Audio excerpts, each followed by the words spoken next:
Good afternoon. My name is Donna Fiesel, and I am your host of The Edge on IC Radio, your source for news and entertainment. You can also find us on television, channel 182 on Charter Communications, and Abundant Television, which is found on Roku, Apple TV, and Amazon Fire. Don't forget the podcast, netnewsnetwork.net. Look forward to talking to you every day, Monday through Friday from 1 to 3 p.m. Central, so I get to ride home with you in the afternoon. This is going to be a show about kids. And let's talk about this for a few minutes because there's a number, and I found this, by the way, on nhs.uk. And I thought it has some really good tips on keeping babies and toddlers safe. And so it says right here, each year thousands of under fives are admitted to hospital following accidents, and lots of these accidents could be preventable. So here's a way to actually protect your kids. So let's go ahead and get started about choking. Okay, I remember when Brad was little, he was always putting stuff in his mouth, continuously, and I've seen lots and lots of kids are the same way. So food is the most common thing for babies and toddlers to choke on. Food. You would have thought it would have been little toy parts, but it's food. So young children may also put small objects in their mouth that could cause choking. Now, if you give your baby a bottle, this is key. Always hold the bottle and your baby while they're feeding because they like to chew on stuff too. Also keep small objects such as buttons, coins, and small toy parts out of your baby's reach. And I promise you they'll find it. If they can put it in their hands, they're going to put it in their mouth. Once your baby is started on solid food, always cut it up into small pieces. Babies can choke on something as small as a grape. And they should be cut lengthwise, by the way. Raw jelly cubes can be a choking hazard. So if you're making jelly, make sure you always follow the manufacturer's instructions. Do not give young children hard food, such as boiled sweets or whole nuts. Keep small silver button batteries well away from children. As well as being a choking hazard, they can also cause severe internal burns if they're swallowed. So that's a double whammy there. Stay with your child when they're eating. Encourage them to sit still while they eat, as running around while eating could make them choke. Keep toys designed for older children away from babies and toddlers, as they may have small parts. And there's this big talk about magnets when kids are putting magnets in their mouth. Sometimes you get those little small refrigerator magnets. They're going to figure out a way to take that magnet off of whatever that is. So if there are two magnets, what can happen is if they swallow one magnet and then another one, and it goes into their intestine, do you know that it can actually clip to their intestine if it falls a particular way? So be super, super careful with magnets. And, we all have them. They're on the refrigerator. You put their little things they've drawn or, crayons, whatever. But just make sure they're high enough where they can't climb into a chair and get them either. Something about magnet, kids love playing with them. If you swallow the magnets, they can be harmful again, as they can stick together in a child's intestines. So there are ways that you can help kids when they're choking. So let's talk about that for a few minutes. How to stop a child from choking. Again, this is on nhs.uk. Great information right here. Okay, children, particularly those aged from 1 to 5, often put objects in their mouth. This is a normal part of how they explore the world. Some small objects such as marbles, beads, buttons, batteries are just the right size to get stuck in a child's airway and can cause choking. So the best way to avoid this is to make sure that small objects like these are kept out of your child's reach. No matter how careful you are, your child may choke on something. In most cases, you or someone else will see your child swallow that object that causes choking. There can be other reasons why your child starts coughing. But if your child suddenly starts coughing, isn't ill, has a habit of putting small objects in their mouth, there's a good chance they're choking. Now, here are the tips. Tips on helping a choking child. If you can see the object, try to remove it. Don't poke blindly or repeatedly with your fingers. You can make things worse by pushing that object further in and making it harder to remove.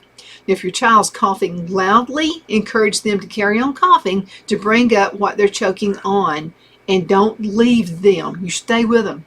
If your child's coughing isn't effective, if it's silent or they can't breathe in properly, shout for help immediately and decide whether they're still conscious. Now, if your child's still conscious, but they're either not coughing or their coughing isn't effective, use those back blows, okay? Now, back blows for babies under 1. And then I'm going to talk about back blows for children over 1. Okay, this is for under 1 year old, okay? Sit down, lay your baby's face along your thigh or forearm, supporting the back and head with your hand. Give up to 5 sharp back blows with the heel of one hand, that's right here, the heel of one hand, in the middle of the back between the shoulder blades. Okay, now if your child is over 1, lay a small child face down on your lap as you would a baby. If this isn't possible, support your child in a forward-leaning position and give 5 back blows from behind. Now, if the back blows don't relieve the choking and your baby or child is still conscious, give chest thrust to infants under 1 or abdominal thrust to children over 1 year. This will create artificial cough, increasing pressure in the chest and helping to dislodge that object. Now, chest thrust for children under 1. Lay your baby face down along the length of your thighs. Find the breastbone and place 2 fingers in the middle. Give 5 sharp chest thrush or pushes, compressing the chest by about 1/3. Now, abdominal thrust, this is for children over 1 year. You'll stand or you'll kneel behind your child. Place your arms under the child's arms and around their upper abdomen. Clench your fist and place it between the navel and ribs. Grasp this hand with your other hand and pull sharply inwards and upwards. You want to repeat this 5 times. Make sure you don't apply pressure to the lower rib cage, as this could cause some kind of damage. Okay, following chest or abdominal thrust, reassess your child as follows. Check them out, see what's happening here. Now, if the object still isn't dislodged and your child's still conscious, you'll continue the sequence of back blows in either chest or abdominal thrust. Call out or send for help if you're still on your own. Don't leave the child. Call 999, call 911 here in the States. If the blockage doesn't come out after trying back blows in either chest or abdominal thrust, keep trying the cycle until help arrives. I'd go ahead and call 911 first, and I'd have them on the way. Even if the object has come out, get medical help. Part of the object might have been left behind, or your child may have been hurt by the procedure. Now, unconscious child with choking. If a choking child is or becomes unconscious, put them on a firm, flat surface and shout for help. Call 911, putting the phone on speakerphone so your hands are free. Don't leave the child at any stage. Open the child's mouth. If the object's clearly visible and you can grasp it easily, remove it. Okay, start CPR.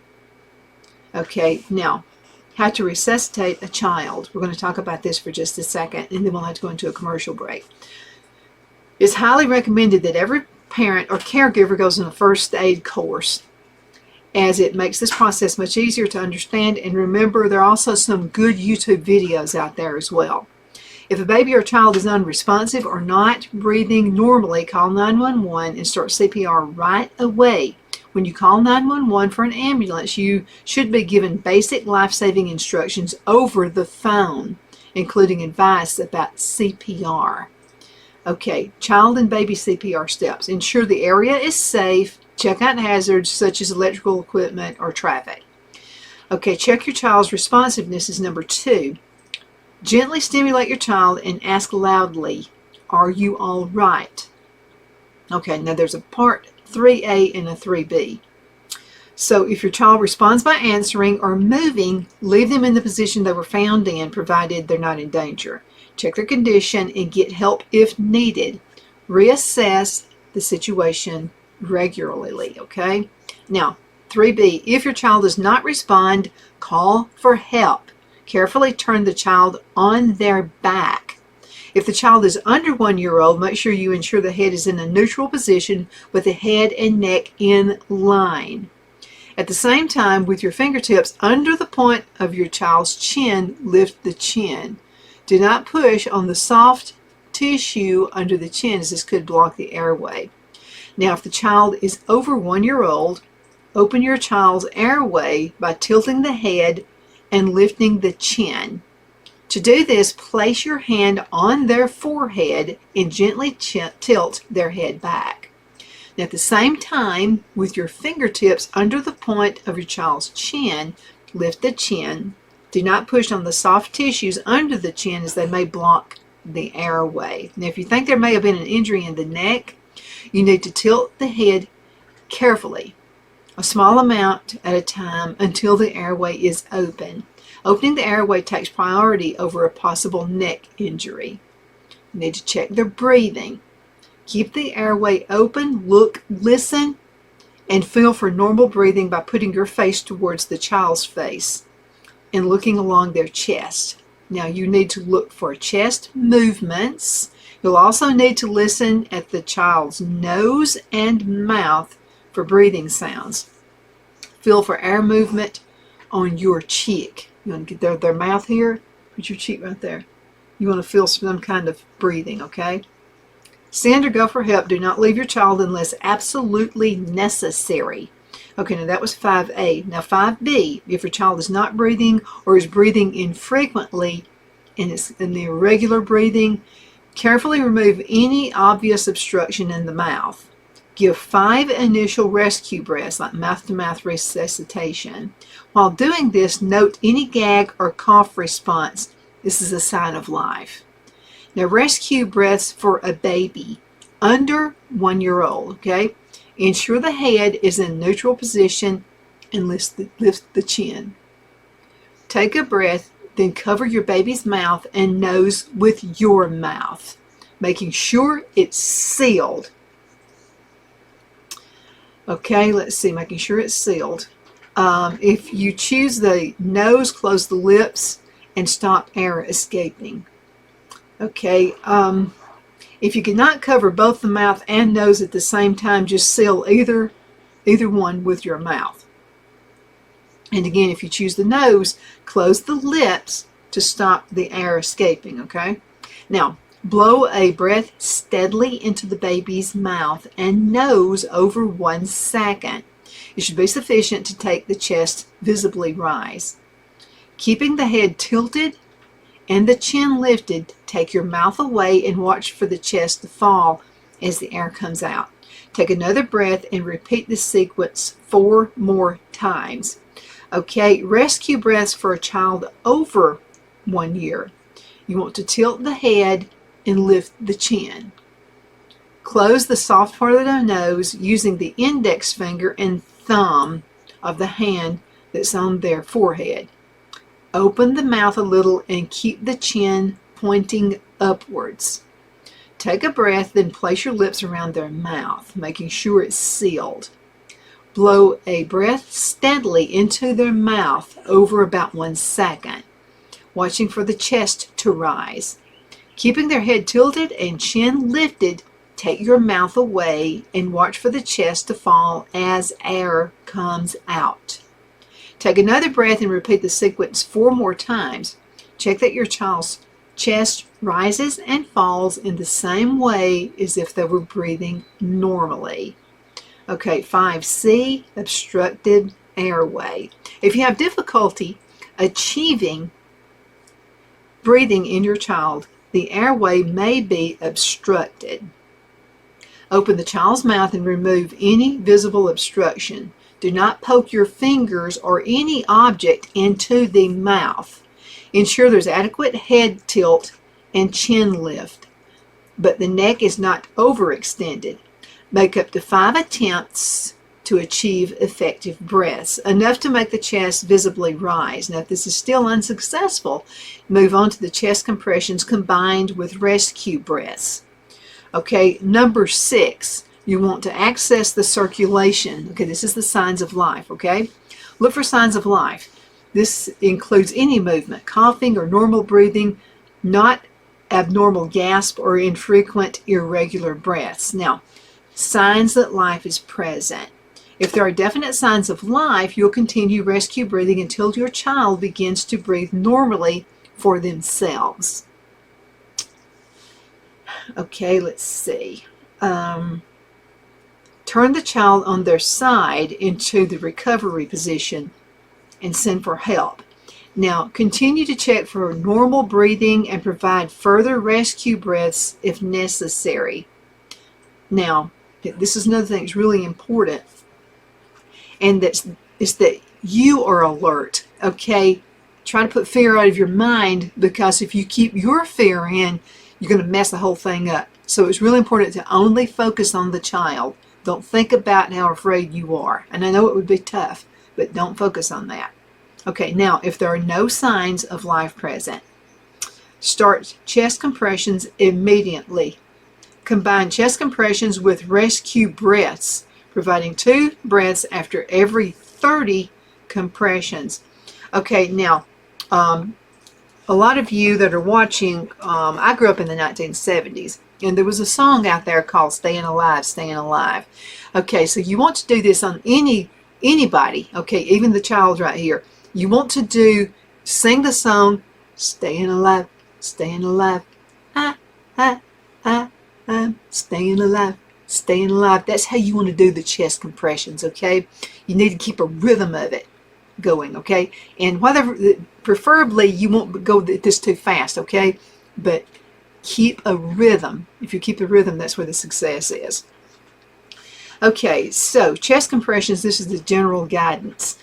To avoid compressing the stomach, find the point where the lowest ribs join in the middle, and then 1 finger's width above that, okay?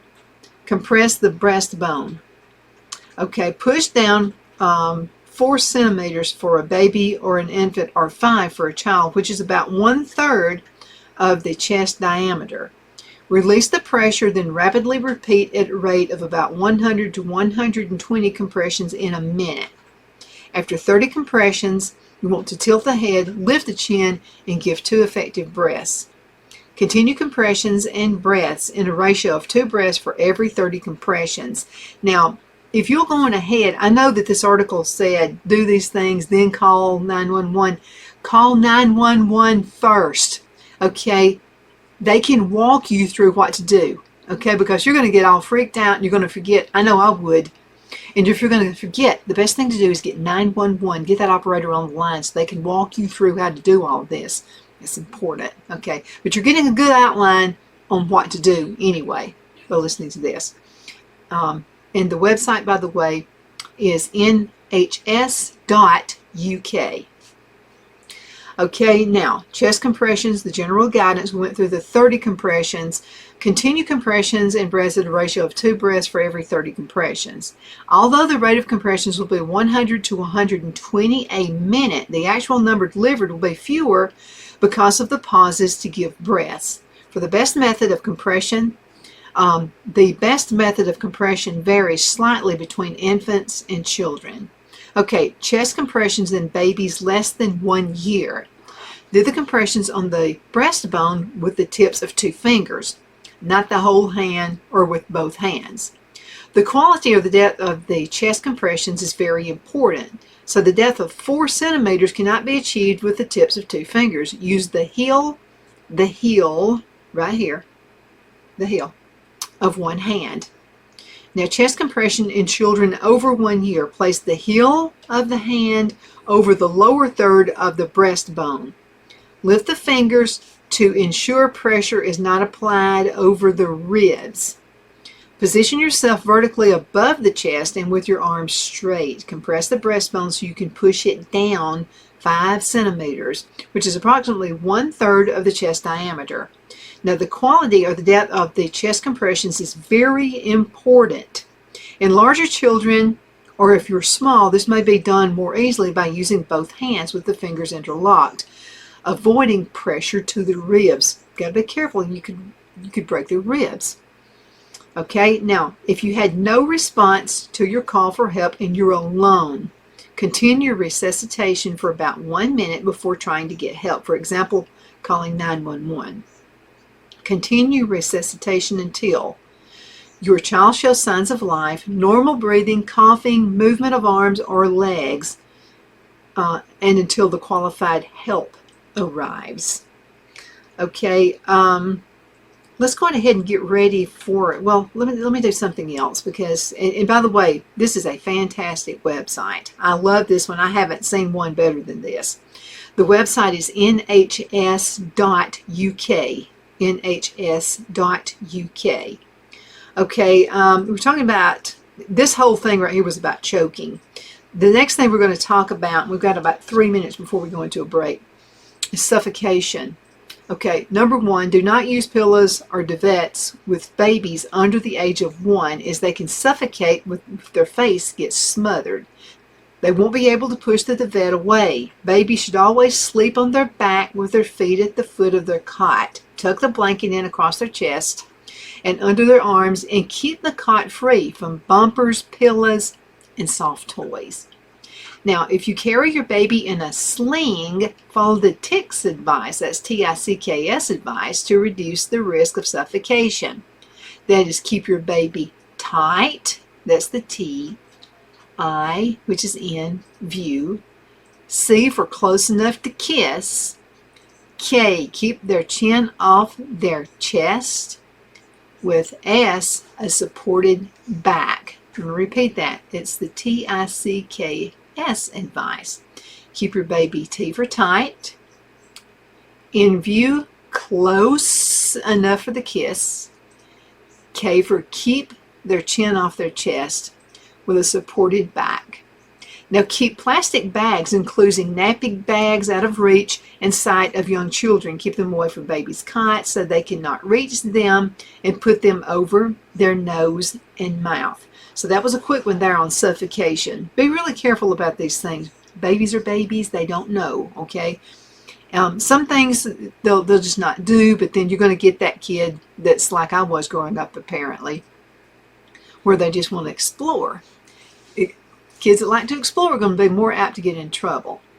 Okay, we're going to go into a break in just a minute. We're going to talk about strangulation.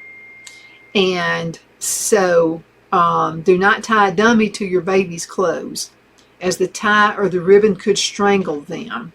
And this one's going to be not as long as the very first one we did, but always keep curtain or blind cords tied up out of reach with a cleat hook, for example, so they're well out of the way of your baby's reach. Yeah, you know, those little tie things right there for curtains and for blinds. Babies can get strangled on those.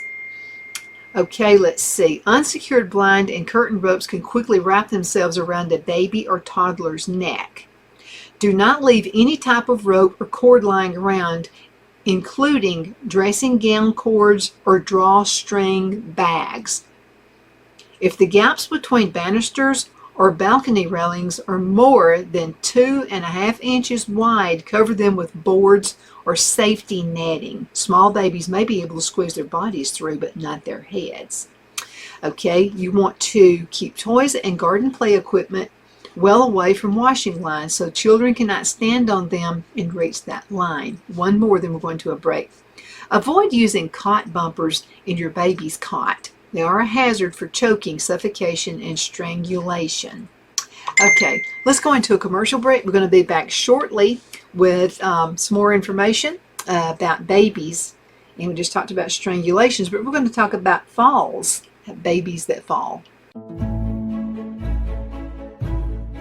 The Hatter Cafe and Country Inn is nestled in the northeast corner of Alabama the Beautiful in the delightful town of Mentone. We're located on top of scenic Lookout Mountain near Little River and DeSoto State Park, and located only 5 minutes from shopping and restaurants. There is also a nearby community walking path and golf course. We welcome everyone through the doors, and we are committed to outstanding service for all guests. At the Hatter Cafe and Country Inn, we invite people from all walks of life to come and get away from it all, enjoy the open spaces, treetop views, fresh, clean air, and experience Southern hospitality at its finest. We look forward to hosting you. To reserve a special event, or if you would love a special getaway at the Country Inn, you can call us at 256-634-2018.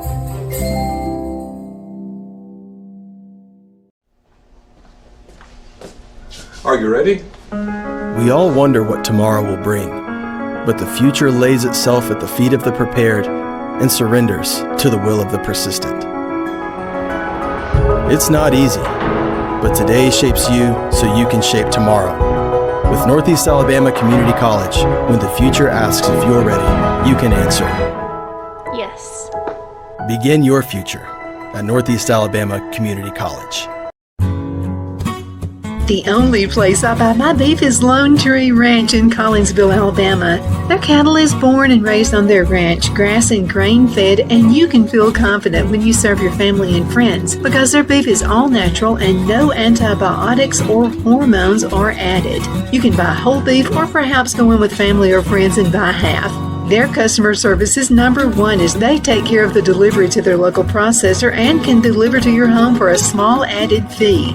They also offer herd replacement heifers. I always call Lone Tree Ranch in Collinsville, Alabama for my beef specialty recipes and cookouts, and you can too. Food shortages are increasing, so buy local by calling 256-523-6462. That's 256-523-6462. Looks like you've been sleeping well. Megan, he's back! The My Pillow guy! And you're looking good. Still feeling good. Well, just when you thought it couldn't get any better, we've got the best pillow ever, My Pillow 2.0. The best sleep just got even better. Whether you have a MyPillow or not, you need to get the brand new MyPillow 2.0. Call or go to MyPillow.com now. Use your promo code, and for a limited time when you buy one, you'll get a second one absolutely free. Donna's Designs offers a line of handmade memorial, wedding, and keepsake jewelry that launched back in 1970. I'm a self-trained jewelry designer, and I will work closely with you to create unique designs you can love and treasure for years to come. Whether that be flowers that were used in a funeral arrangement or stones you found on the beach at a memorable trip, call me at 256-659-4319, and let's think of the possibilities. At Liberty Bank, we're all about community, whether it's to help with a charity fundraiser or help families in need. Toys at Christmas or a local football team, we're here for you. You see, we realize the importance of family. Sometimes it's to build a new home or necessary home repairs. We're here for you. If you like the feel of a small town bank with all the conveniences of a big city bank, we're here to serve you. You will find us at any of our convenient locations in DeKalb, Marshall, Etowah, and Blount counties in North Alabama. You can call and speak with any of our friendly staff at 256-659-2175 or check us out on the web at libertybankal.com. And thank you for your support of our community. Member FDIC Equal Housing Lender.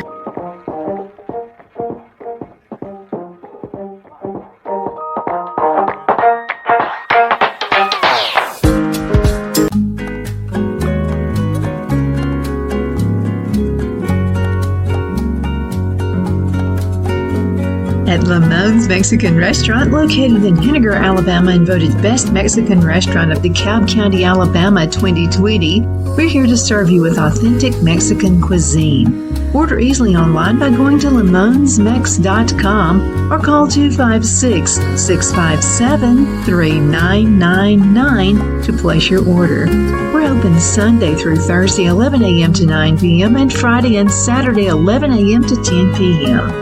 Whether you're celebrating a cozy date night for two or a celebration for a crowd, at Lamone's you'll love our atmosphere and friendly servers.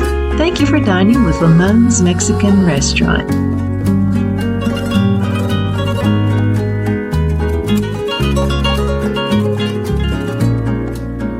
Okay, so we're back. Let Rhonda at Rhonda's Elite Tax LLC take the burden off you for all your tax needs. I know because Rhonda has been taking care of my business since 2013. I feel Rhonda works for me because she knows the direct questions to ask to better benefit my unique business in order for me to get back the biggest refund possible.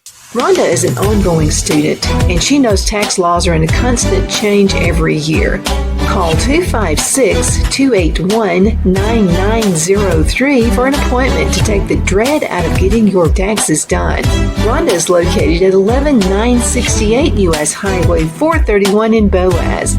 Again, that number is 256-281-9903. And let Rhonda's Elite Tax LLC champion your personal and business taxes.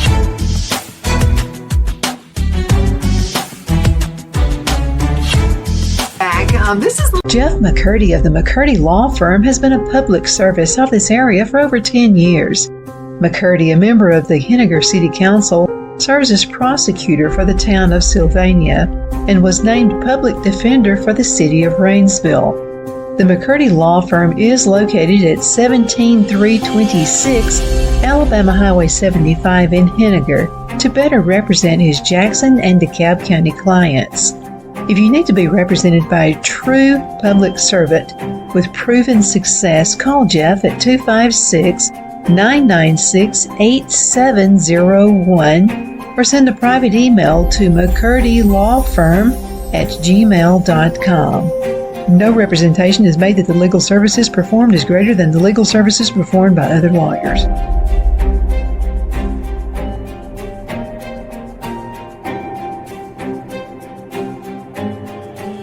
a little bit longer show. The Hatter Cafe and Country Inn is nestled in the northeast corner of Alabama the Beautiful in the delightful town of Mentone. We're located on top of scenic Lookout Mountain near Little River and DeSoto State Park and located only 5 minutes from shopping and restaurants. There is also a nearby community walking path and golf course. We welcome everyone through the doors and we are committed to outstanding service for all guests. At the Hatter Cafe and Country Inn, we invite people from all walks of life to come and get away from it all, enjoy the open spaces, treetop views, fresh, clean air, and experience Southern hospitality at its finest. We look forward to hosting you. To reserve a special event, or if you would love a special getaway at the Country Inn, you can call us at 256-634-2018.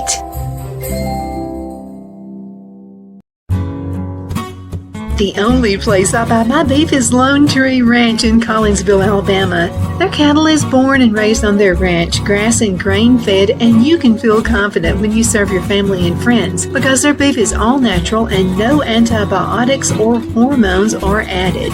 You can buy whole beef or perhaps go in with family or friends and buy half. Their customer service is number one as they take care of the delivery to their local processor and can deliver to your home for a small added fee. They also offer herd replacement heifers. I always call Lone Tree Ranch in Collinsville, Alabama for my beef specialty recipes and cookouts, and you can too. Food shortages are increasing, so buy local by calling 256-523-6462. That's 256-523-6462.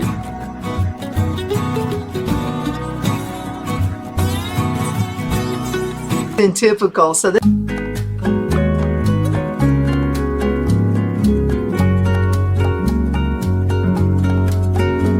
at Lamone's Mexican Restaurant, located in Henniger, Alabama, and voted Best Mexican Restaurant of DeKalb County, Alabama 2020, we're here to serve you with authentic Mexican cuisine. Order easily online by going to lamonsmex.com or call 256-657-3999 to place your order. We're open Sunday through Thursday 11 a.m. to 9 p.m. and Friday and Saturday 11 a.m. to 10 p.m. Whether you're celebrating a cozy date night for two or a celebration for a crowd, at Lamone's you'll love our atmosphere and friendly servers. Thank you for dining with Lamone's Mexican Restaurant.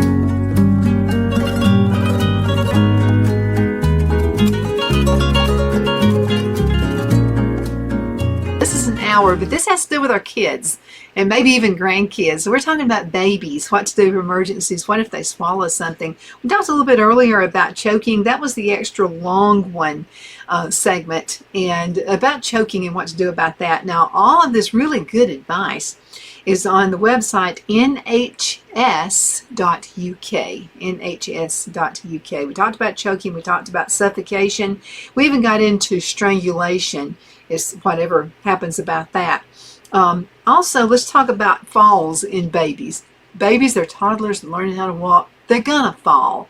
And if they're climbers like Brad was when he was growing up, I'll have to tell you what he did one time. I could not believe this. I thought somebody had been in the house, because I went to the mailbox, came right back in. He was on top of the refrigerator. Had to get on top of the refrigerator. The refrigerator was at a standalone part in the kitchen, and then over to the side there was a doorway, and then the kitchen cabinets. So I saw what he did. He was probably about a little bit over 2 years old. So he gets a chair, puts it up on the cabinet, crawls up on top of the cabinet, opens the door, and swings over the door, over the doorway, and gets on top of the refrigerator. Talking about somebody freaking out. You couldn't leave him alone for 2 seconds. I mean, he was always into something. So babies are going to fall. Babies learn how to wriggle, and they'll learn how to kick. It's not long before they'll roll over, which means they can roll off beds. They can roll off of changing tables. You just got to keep an eyeball on them at all times, because I promise you it's going to happen. So here's some things you can do to stop your baby from being injured. Change your baby's nap on a changing mat on the floor. The nappy is what they call it in the UK over there. So change it, put the mat on the floor. If they're really starting to move around, roll over and all that kind of stuff.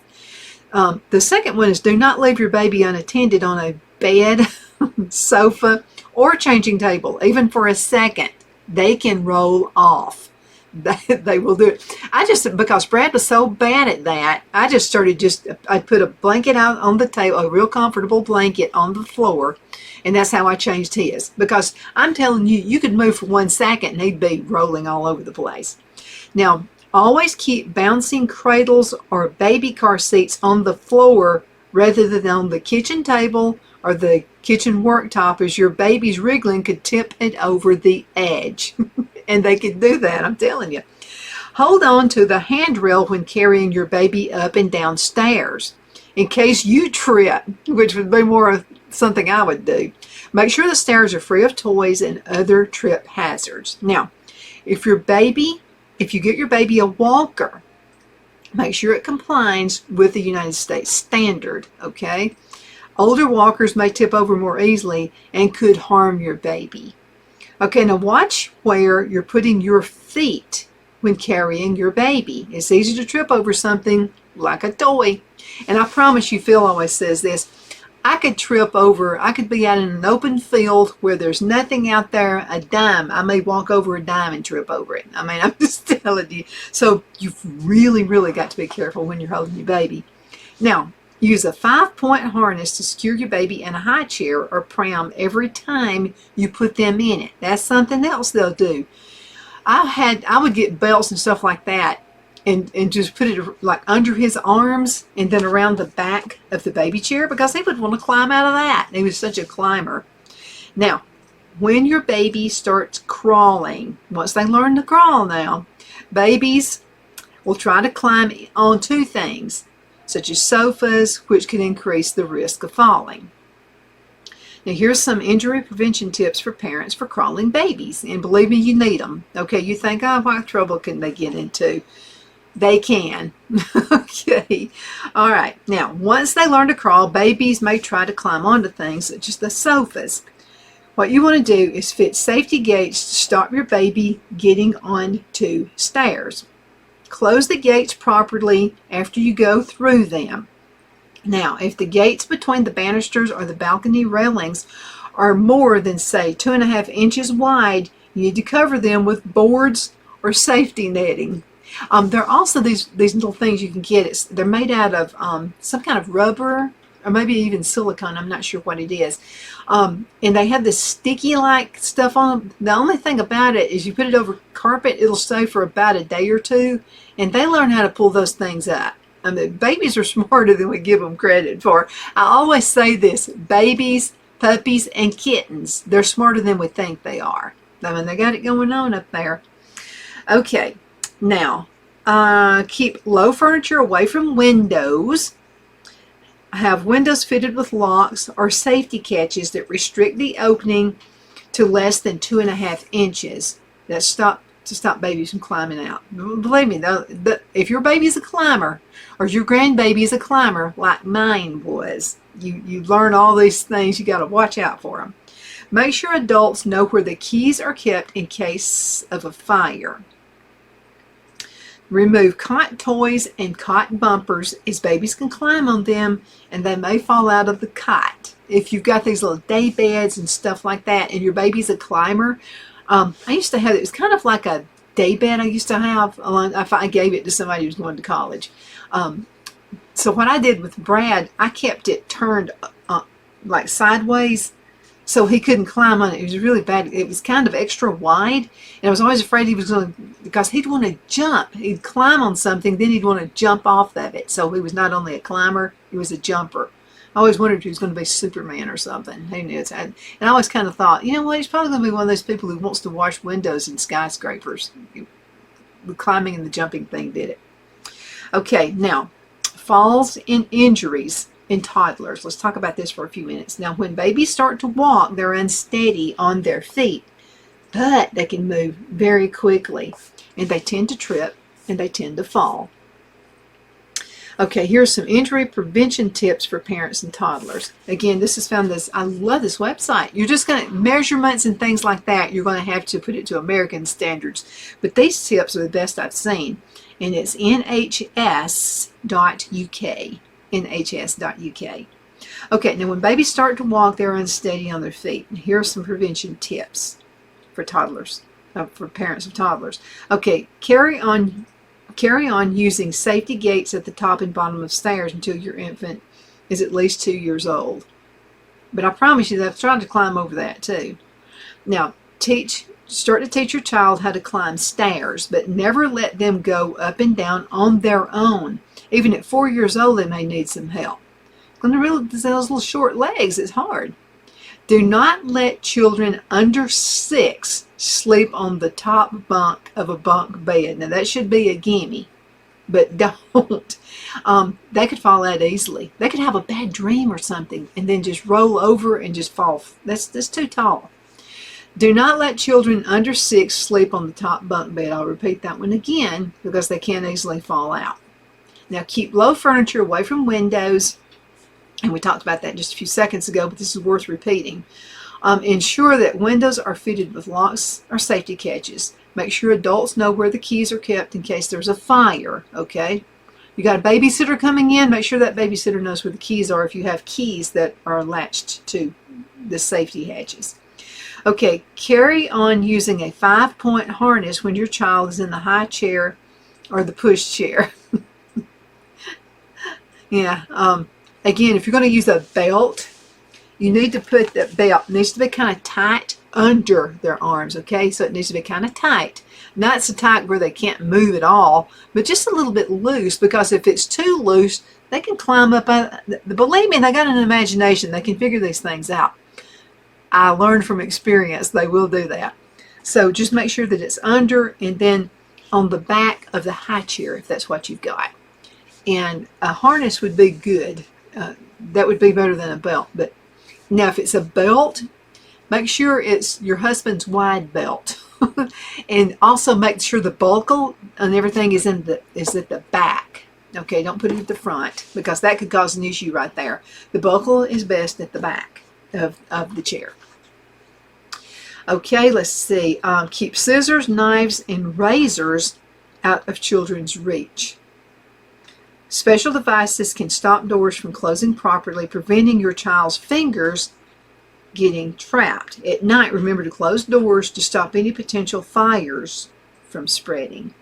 Now, if furniture has sharp corners, use corner protectors to prevent your child from hurting their heads. Okay, that's important. I know somebody Now, this is an adult who did this, but I'm just showing it could happen to a child as well. So he was at work and he climbed up on a ladder. He fell down off the ladder and then he raised his head up really quick, and it was this really well made table, okay? It was made out of metal. So as he fell down, then he reached up real quick and then he hit the top of his forehead right there on this metal table, and it caused some serious issues for him. You got to watch out for things like that as well. Okay, so we've talked about that. Let's talk about poisoning, okay? They will get into things thinking it's candy. My brother one time got into X-Lax thinking it was chocolate candy. Needless to say, there were some issues there for a few days. So you got to make sure all the medicines are put up. Make sure that you've got latch controls. Make sure that it's not a latch control, because Brad used to figure those out. He was able to undo the latches quicker than I could undo them. And also be careful with medicine bottles that are safety latches. You know, kids can figure that out as well. They're smart. They're smarter than you think. Okay, poisoning. Medicines are the most common cause for hospital admissions for poisoning in kids that are under 5 years old. Common painkillers, ibuprofen, that kind of thing, are the main culprits. So make sure all medicines are locked away or high up out of reach and out of sight. Okay, children will think something like that's a sour tart or something. They'll think it's a little piece of candy that they can eat. So be careful. Okay, now keep cleaning products high up out of reach, including those for the toilet, okay? If this isn't possible, fit safety catches to low cupboard doors. Choose cleaning products that contain a bittering agent. This makes them taste really bad, so children are less likely to swallow them. Hopefully they would just put it in their mouth and just spit it out. Okay, by the way, this would be another good reason.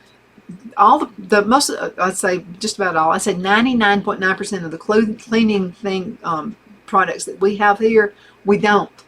We just use the apple cider vinegar. I like to use just the cheap white stuff, and baking soda. I use that for everything. So if I did have a small child here and they turned up the drink, first of all, it wouldn't kill them or anything. It just tastes terrible.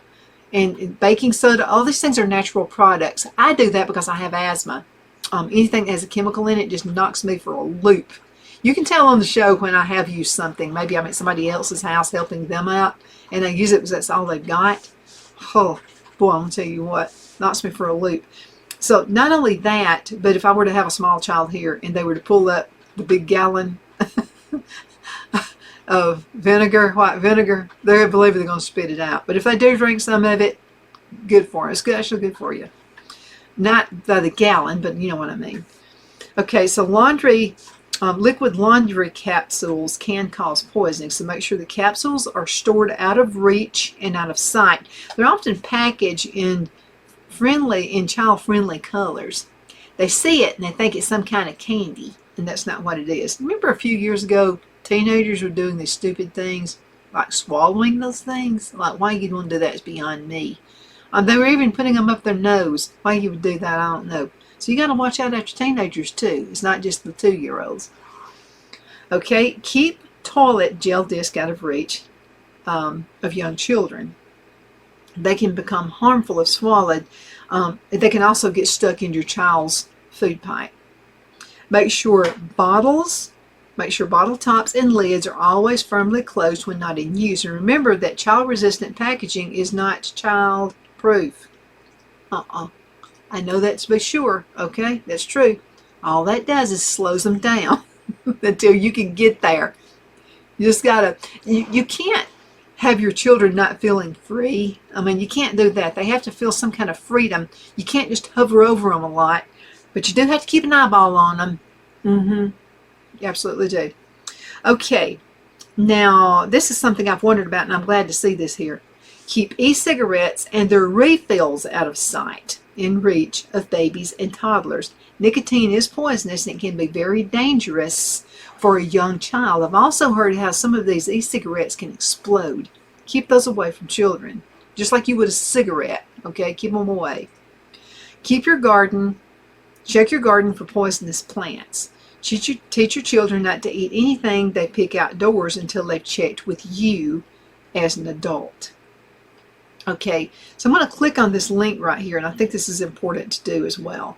It's the Royal Horticultural, potential harmful garden plants. So let's talk about these just for a second. Okay, and here are quick facts. If it's not a food plant, do not eat it. Okay, that's number one. Teach children not to play with or eat growing plants.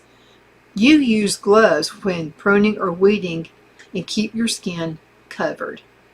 Do not leave prunings or uprooted plants in reach of farm animals or pets. Make sure you check plant labels to see if they have toxic warnings. Sometimes they're on the levels or on the labels.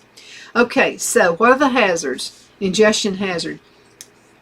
Children are mostly at risk. Now, some plants may cause digestive upset or discomfort if eaten. A small number of common garden plants are more toxic and could cause severe poisoning. Okay, now contact hazards. So irritant and sap may cause a burning sensation and sometimes blistering on the skin. Anyone can be affected if exposure is sufficient. Now, some plants contain chemicals called allergens. These do not affect everyone, but some individuals may acquire sensitivity to them, resulting in an allergic reaction. A very small number of plants have sap, which renders the skin excessively sensitive to strong sunlight. Contact with a plant followed by exposure to sunlight results in very severe localized sunburn with blistering and long-lasting skin discoloration. Now, what to do if there's a problem? Human ingestion or skin contact. If you think a child or an adult has eaten part of a doubtful plant, seek medical advice immediately from a hospital accident and emergency department. You need to take a sample of that plant with you. Do not panic. Do not try to make the person sick. Okay.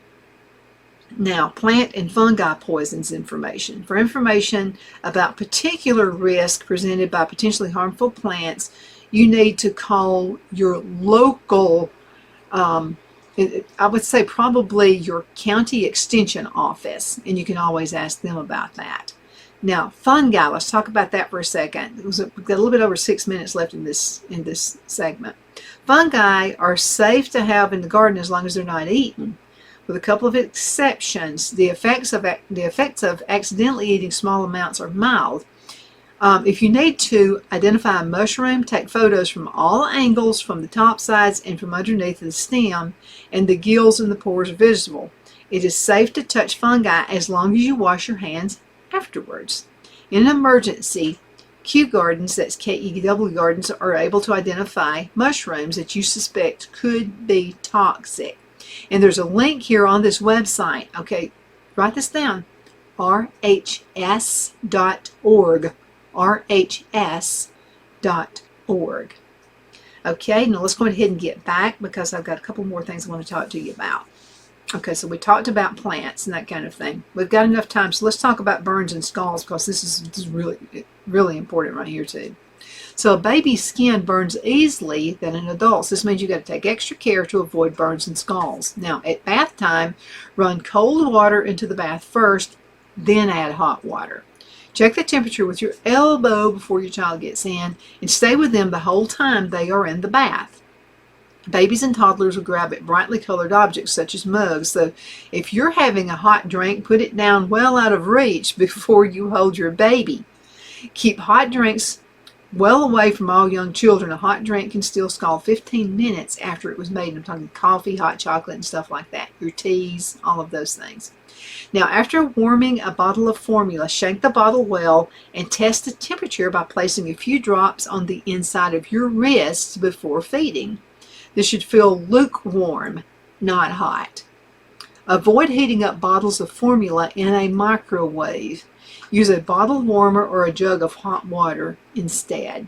Now, toddlers will play with anything they can reach, so keep matches and lighters out of young children's sight and reach. Use a kettle with a short or curly flex to stop it hanging over the edge of the work surface where it could be grabbed. Now, when you're finished using your iron or your hair straighteners, put them out of reach while they cool down. Make sure your child cannot grab the flex while you're using them. Keep button batteries well away from babies and small children, as they can cause severe internal burns if they're swallowed.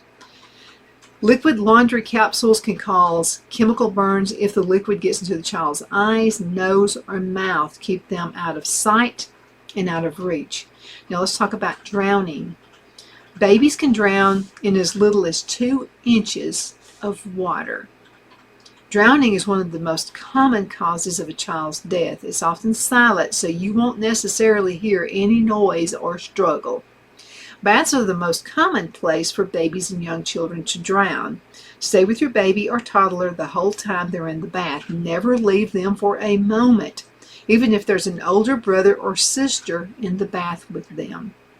If you use a bath seat, remember that it's not a safety device. You still need to stay with your baby all the time. Empty the bath as soon as you've taken your child out.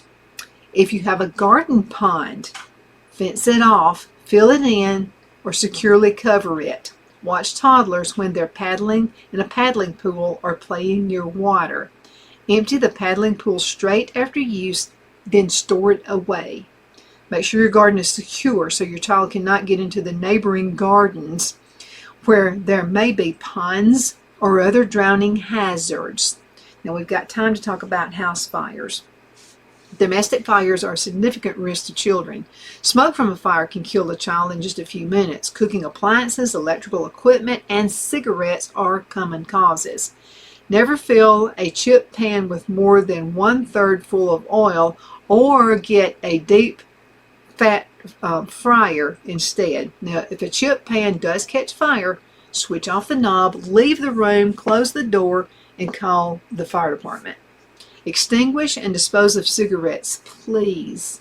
First of all, please don't smoke around your children. They can get secondhand smoke. I've got secondhand smoke from a former employer, and I have, yeah, it's not really not fun. I have asthma. Okay. Particularly at night when you're tired, make sure you extinguish the cigarettes, your cigars, pipes, whatever. Okay. Fit smoke alarms on every level of your home. Test them every week and change the batteries every year. At night, switch off electrical items before you go to bed and close all doors to contain a potential fire.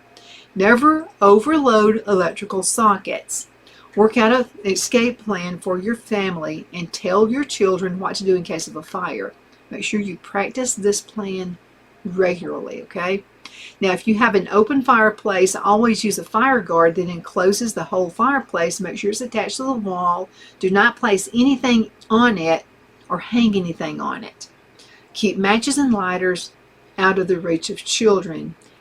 Glass-related injuries. Broken glass can cause serious burns. If you break something, don't wait. Immediately clean it up off the floor.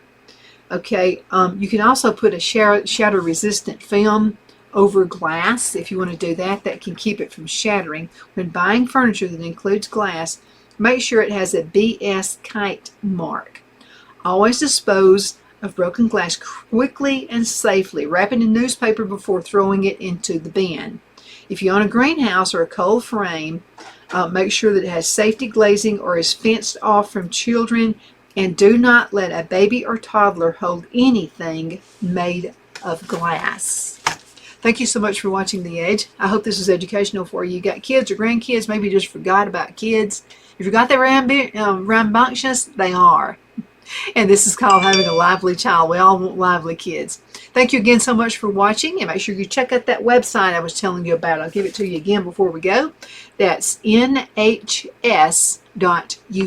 It's a good one. It's the best I've seen out there. Again, you take care, and I'm looking forward to seeing you in the next segment.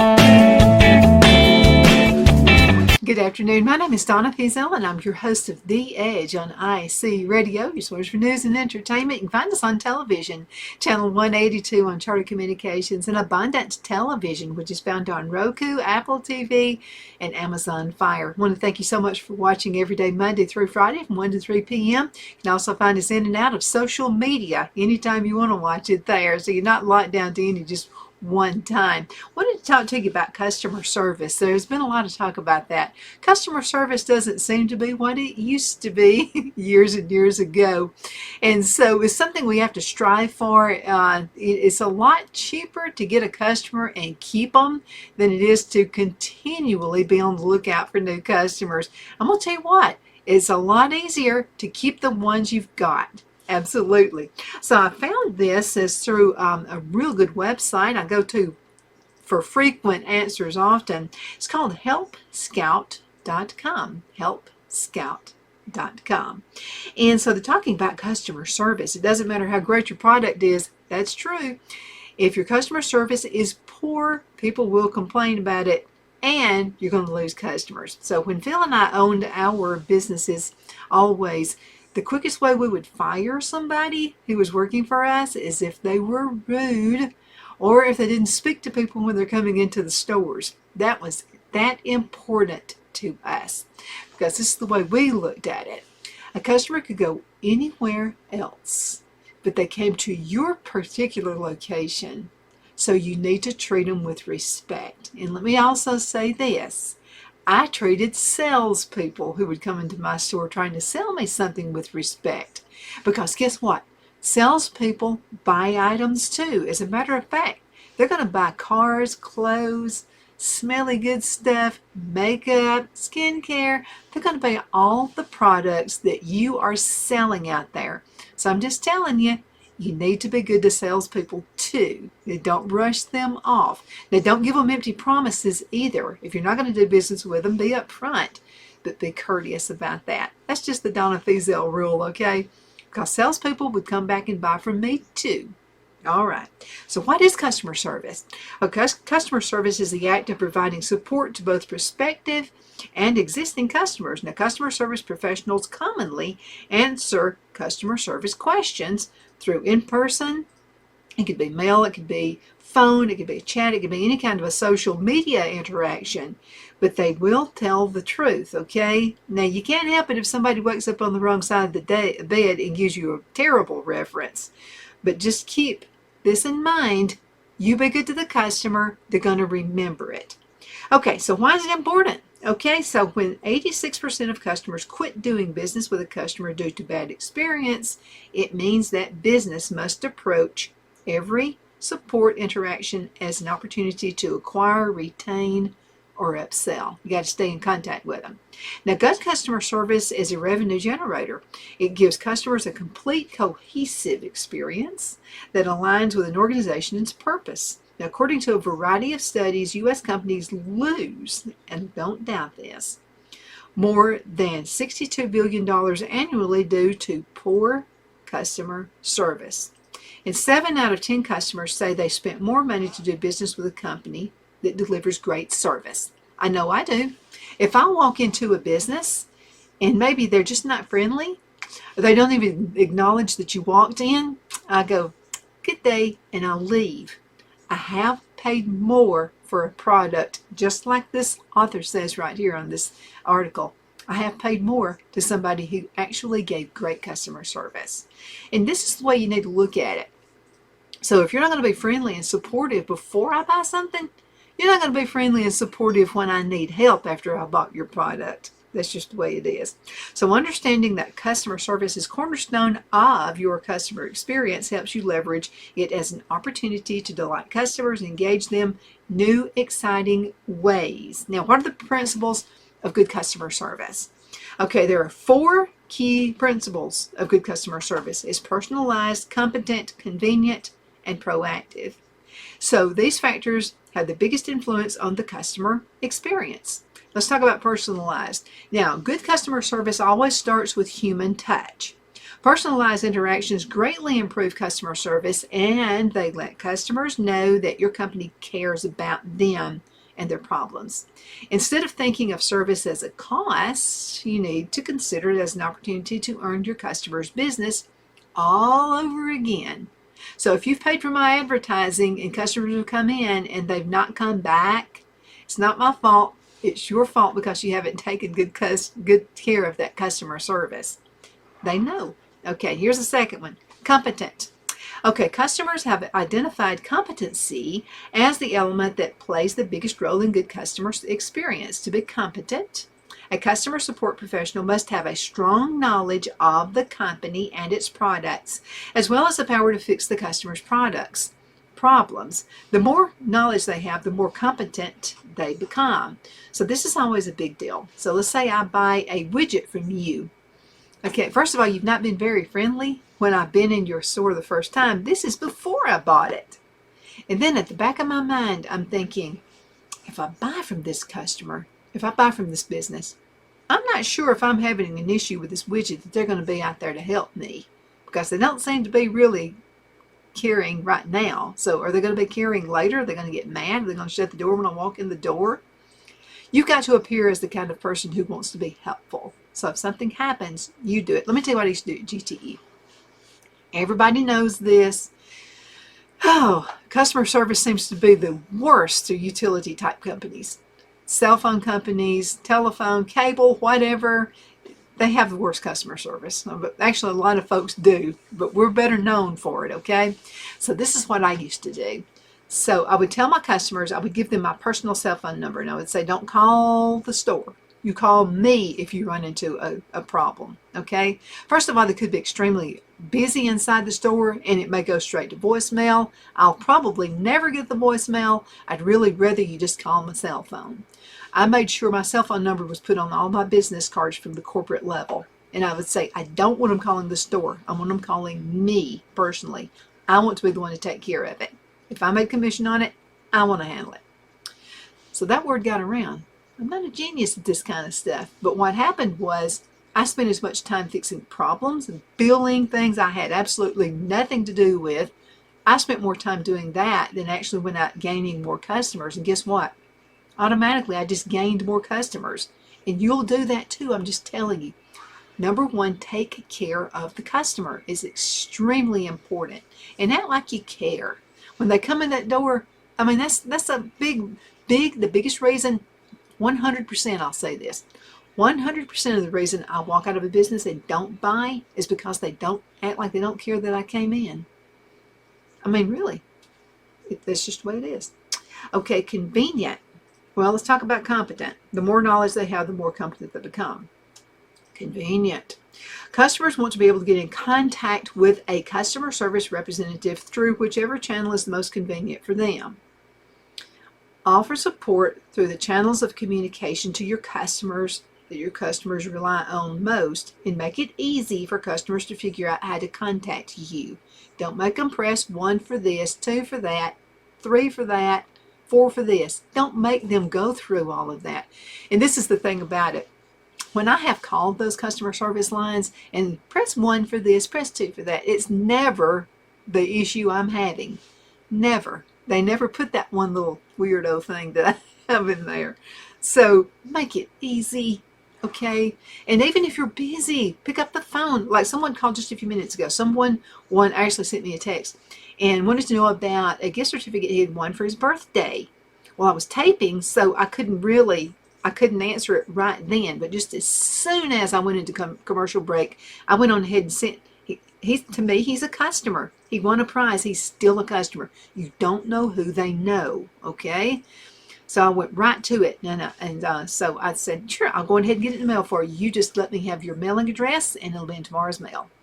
Now, I need to make sure it's in tomorrow's mail. Okay, now, get this in mind. I still got to rely on the post office. Could be later than what I say.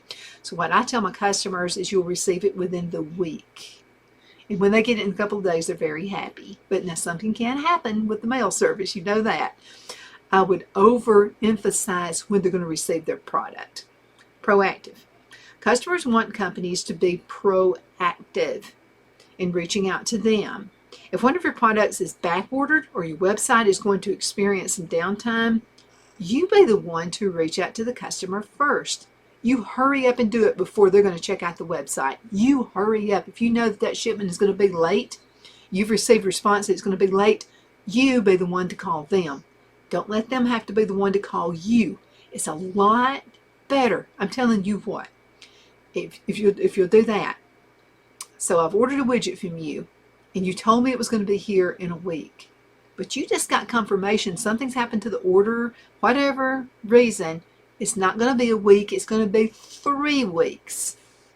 If you call me and say, Donna, I know I told you it's a week, but it's actually going to be 3 weeks, I'm going to feel so much better about your company. First of all, I'm not sitting over here pondering and wondering when in the world is it coming in.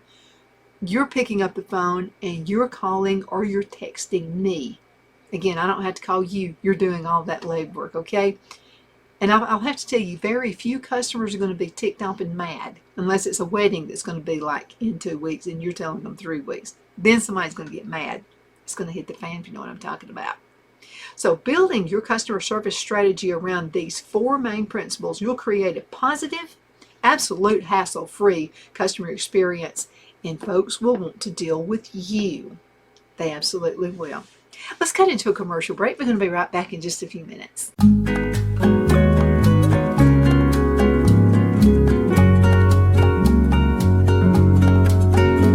At Lamone's Mexican Restaurant, located in Henniger, Alabama, and voted Best Mexican Restaurant of DeKalb County, Alabama 2020, we're here to serve you with authentic Mexican cuisine. Order easily online by going to lamonsmex.com or call 256-657-3999 to place your order. We're open Sunday through Thursday 11 a.m. to 9 p.m. and Friday and Saturday 11 a.m. to 10 p.m. Whether you're celebrating a cozy date night for 2 or a celebration for a crowd, at Lamone's you'll love our atmosphere and friendly servers. Thank you for dining with Lamone's Mexican Restaurant.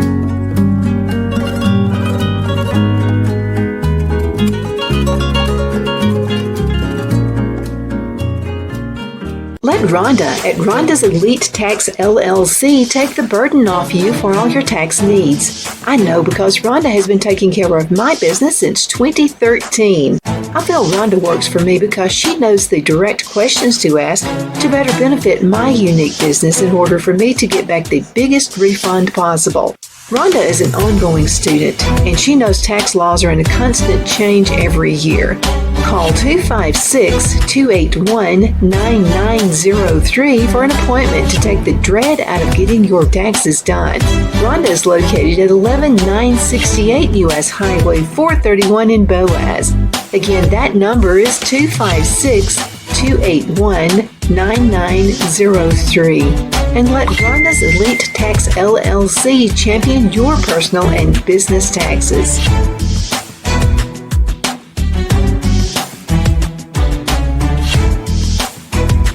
Jeff McCurdy of the McCurdy Law Firm has been a public service of this area for over 10 years. McCurdy, a member of the Henniger City Council, serves as prosecutor for the town of Sylvania and was named public defender for the city of Rainsville.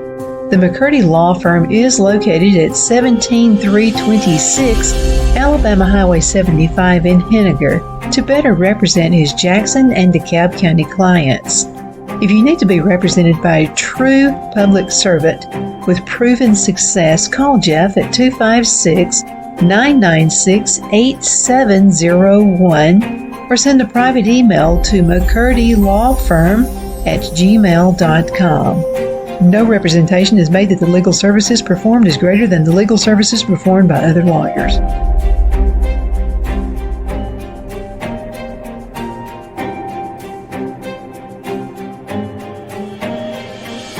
At Liberty Bank, we're all about community, whether it's to help with a charity fundraiser or help families in need. Toys at Christmas or a local football team, we're here for you. You see, we realize the importance of family. Sometimes it's to build a new home or necessary home repairs. We're here for you. If you like the feel of a small town bank with all the conveniences of a big city bank, we're here to serve you. You will find us at any of our convenient locations in DeKalb, Marshall, Etowah, and Blount counties in North Alabama. You can call and speak with any of our friendly staff at 256-659-2175 or check us out on the web at libertybankal.com. And thank you for your support of our community. Member FDIC Equal Housing Lender.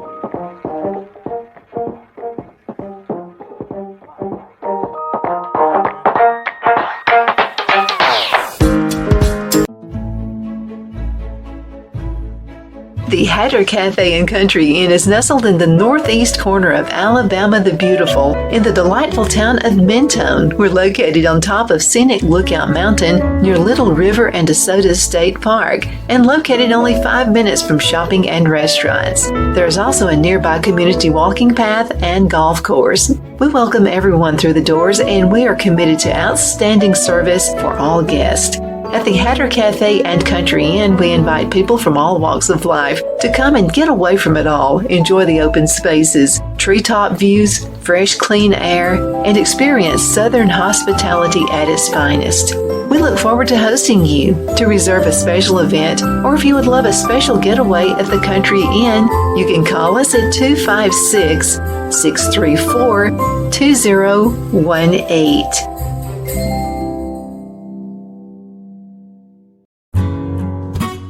The only place I buy my beef is Lone Tree Ranch in Collinsville, Alabama. Their cattle is born and raised on their ranch, grass and grain fed, and you can feel confident when you serve your family and friends because their beef is all natural and no antibiotics or hormones are added. You can buy whole beef or perhaps go in with family or friends and buy half. Their customer service is number one as they take care of the delivery to their local processor and can deliver to your home for a small added fee. They also offer herd replacement heifers. I always call Lone Tree Ranch in Collinsville, Alabama for my beef specialty recipes and cookouts, and you can too. Food shortages are increasing, so buy local by calling 256-523-6462. That's 256-523-6462.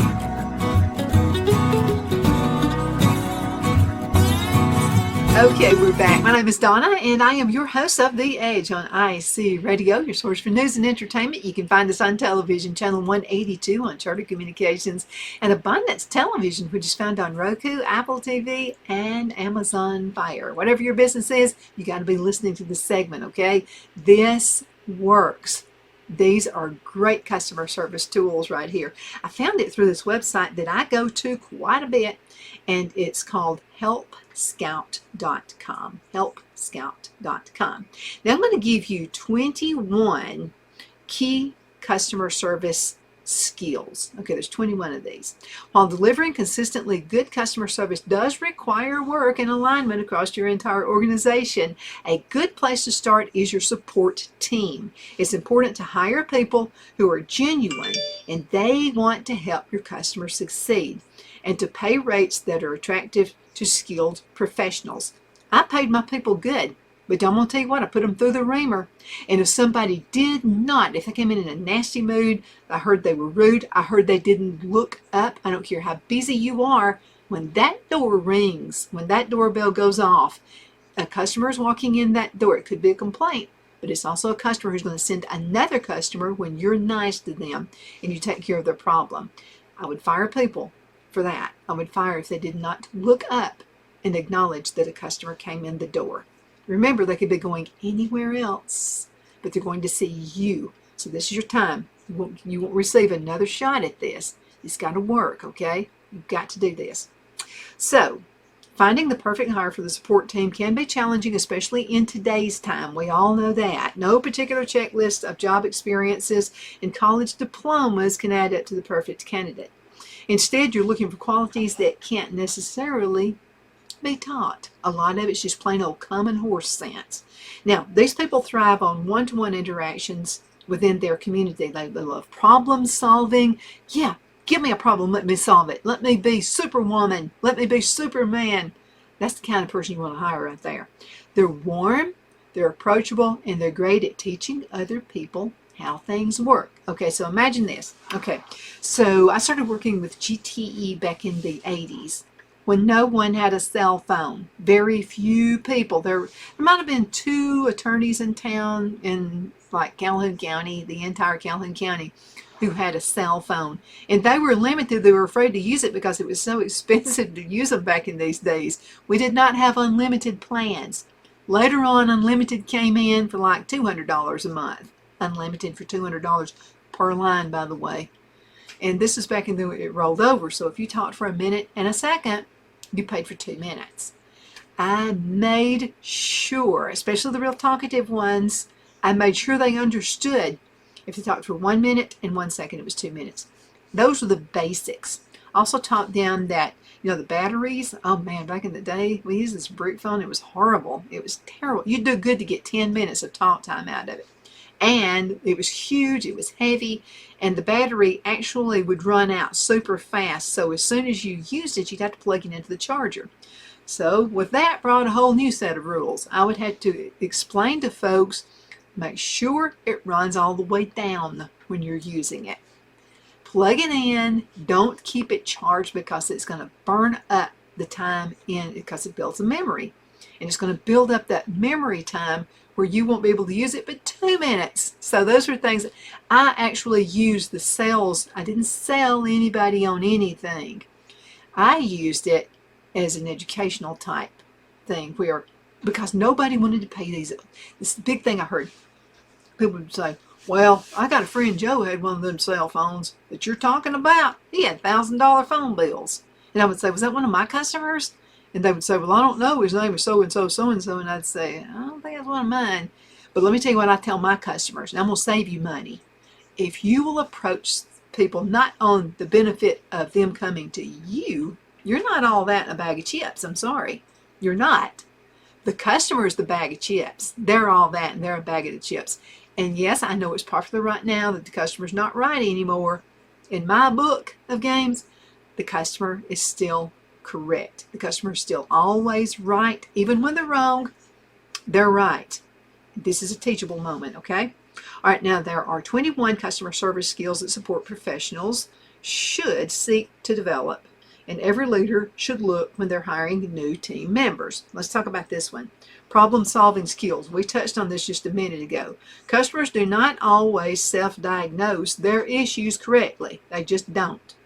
So often it's up to the support rep, it's up to the sales rep to take the initiative to reproduce the trouble at hand before navigating a solution.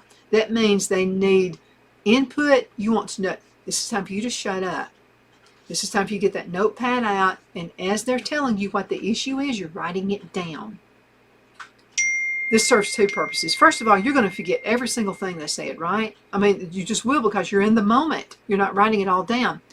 You're teaching 2 things to the customer. You're teaching the customer that you care enough. You're taking notes. You want to make sure you got everything down. You may have to tell them slow down just a little bit. And there's a nice way to say that. Always be nice and courteous. So what I would tell a customer, they would say, my bill is like blah, blah, and I heard bills could be blah, blah, blah. And so I'll say, okay, all right. Now, let me see your bill. And I would look over the bill while they were talking. I was listening to them, but I was looking to get that bill also. And then I would say, you remember when I told you if you talk for a minute and a second, that counts as 2 minutes? I'm seeing 100 minutes right here, and I'm seeing a bunch of times where you talked for a minute and 5 seconds. That adds up to 2 minutes. Sometimes you have to re-educate folks. So that was just another thing I did. You be nice about it, okay? And they're complaining with you about the bill whatsoever. This is something else. I never let them call customer service. You should understand this. You call any cell phone company, first of all, press 1 for this, press 2 for that, press 3 for this, press 4 for that. It's not going to be, like I mentioned earlier in the show, it's not going to be your issue. The best thing to do, even if you're selling cell phones now, okay? I know they push you to let them call customer service. Don't ever do that. Because what's going to happen? You take care of it. First of all, you're in the business. You should know what the issue is. You've probably been working there longer than the customer service rep has. The customer service answering that phone line, they were probably flipping burgers the day before. But you got the expertise. And that's another thing. When you're taking care of the customer, you have the expertise, okay? You are the expert in what. I don't care if you're selling thread for a sewing machine. Customers come to you to be, you're the know-it-all. You're not know-it-all bossy, but you are the one they're going to come to for thread. Okay, so are you using this thread for embroidery? Are you using this thread for your sewing machine? Are you using this thread for this or for that? What are you going to be using the thread for? You need to know, because sometimes the tension in the sewing machine, I know this from being seamstress. So if you're buying thread, if I'm buying thread from a sewing machine, I want to know that even though the tension in the sewing machine can just magically get stouter and stronger, I want to know if I'm embroidering something on my sewing machine that I'm not going to have to take the thread and redo it 50 times before I get through with whatever my project is. Number one question is, how strong is your thread? So you need to ask questions, ask bullet questions, and let that customer tell you what they need it for. And guess what? You're Superman, you're Superwoman, you're taking care of them. And that doesn't mean that. It could just be a one-time sale. Maybe it's the only time they're ever going to buy this widget is right now. It's not the end of the sale. Because guess what? They have friends who are going to say, where'd you get that widget at? I've been thinking about getting one. Well, if you've been really nice to that customer and you went to the bat for them and you're making sure they understand how to use this widget, they're going to tell everybody about you. You're going to become the source in the community. And the way things are in the world now, you could be a worldwide resource for customers. All you got to do is spend some time up front and tell the customer how it works. Okay, now a great example, if someone writes in because they're having trouble resetting their password, for instance, that's ultimately because they want to log into their account. Now, a good customer service interaction will anticipate that need and might even go the extra mile to manually perform the reset themselves and provide a new login detail, all while educating the customer on how they can do it for themselves in the future. In other situations, a problem-solving pro, which is what you will be, may simply understand how to offer preemptive advice or a solution that the customer doesn't even realize is an option. Number 2 is patience. So we just talked about problem-solving skills. Patience. You gotta have it. Patience is crucial for customer service professionals. After all, customers who reach out to support are often confused and they're frustrated. They've been put on hold forever. If they've tried to call the company, they're already frustrated, okay? Maybe they were on hold a long time. Somebody finally answered the phone and hung up on them. How many times has that happened? When they get to you, you're smiling. Even if it's on the phone, you're looking in a mirror and you're smiling. They're already going to be, whoa, this person really cares. This person's going to help me. Being listened to and handled with patience goes a long way in helping customers feel like that you are going to take care of their problem. It's not enough to close out interactions with customers as quickly as possible. It's not enough. Now, your team has to be willing to take that extra time also and fully understand each customer's problems and needs. Number 3 here, you got to be attentive. You really do. The ability to truly listen to customers is crucial to providing great customer service. For a number of reasons, not only is it important to pay attention to individual customers' experiences, but it's also important to be mindful and attentive to the feedback that you receive at large. For instance, customers may not be saying it outright, but perhaps there's a persuasive feeling that your software's dashboard isn't laid out correctly. Customers aren't likely to say, please improve your UX, but they might say things like, I can never find the search feature. Or where is this specific feature again? You may have to be attentive. You've got to pick it up on what the customers are telling you when they're not directly saying it. That's important, extremely important. We're going to come back. We're going to have another segment, and this is going to be about emotional intelligence. Clear communication skills is also extremely important. And we have a few more things we're going to touch back on when we come back in just a few minutes. So you take care. I'll be seeing you shortly.